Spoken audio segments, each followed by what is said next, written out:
Star hospital సుఖీభవకు తిరిగి స్వాగతం.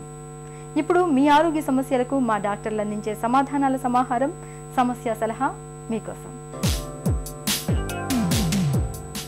హైదరాబాద్ నుంచి ఎస్బి రావు ఇలా మెయిల్ చేశారండి.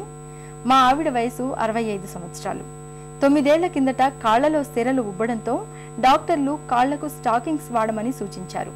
స్టాకింగ్స్ వాడకంతో వెరికోజ్ వీన్స్ తీవ్రత బాగా తగ్గడంతో గత ఏడాది వాటిని పూర్తిగా మానేసింది. అప్పటి నుంచి కాళ్లలో మళ్లీ సిరలు ఉబ్బడం మొదలైంది. బాగా దురదగా ఉంటుంది. స్కిన్ డాక్టర్ సలహాతో కార్టిసోన్ ఆయింట్మెంట్ వాడాము.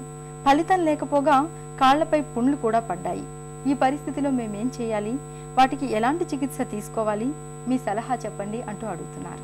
ఎస్బి రావు గారు, ఒకటి ఎక్కువగా నుంచోవటం అనేది అవాయిడ్ చేయటం, 2 కాళ్ళ ఎక్సర్సైజెస్, పర్టికులర్గా యాంకిల్ కాఫ్ మజిల్స్ ఎక్సర్సైజెస్, అంటే పాదాన్ని పైకి కిందకి అంటాం, కాఫ్ మజిల్స్ పాదం మీద లేచి నుంచోవటం లాంటి ఎక్సర్సైజెస్ చేయటం, ఇవి మెయిన్గా ట్రై చేయాలి.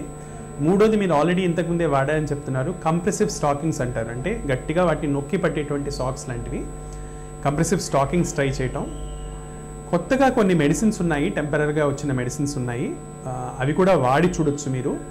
వీటన్నిటితోటి ఫలితం ఉండట్లేదు, అల్సర్స్ ఉన్నాయి అంటే కనుక సర్జరీనే ఆప్షన్ ఉంటుందండి. యూజువలీ డిఫరెంట్ సర్జికల్ ప్రొసీజర్స్ ఉంటాయి. మీ వీనస్ డాప్లర్ రిపోర్ట్ బట్టి ఎలాంటి సర్జరీ మీకు హెల్ప్ చేస్తుంది అనేది డిసైడ్ చేసుకోవచ్చు. ఇక ఈరోజు ఎపిసోడ్ ముగించే ముందు స్టార్ హాస్పిటల్ సమర్పించు ఓ చిన్ని చిట్కా చూద్దాం. జలుబు బాధిస్తున్నప్పుడు 4 తులసాకులు వేసి మరిగించిన టీని తాగండి. జలుబు బాధల నుంచి మంచి ఉపశమనం లభిస్తుంది. మీకేవైనా ఆరోగ్య సమస్యలుంటే వెంటనే మాకు రాసి పంపించండి. మా చిరునామా Sukhibhava, ETV 2, Ramoji film city, Hyderabad 501512, లేదా sukhibhava@etv.co.in కు మెయిల్ చేయండి.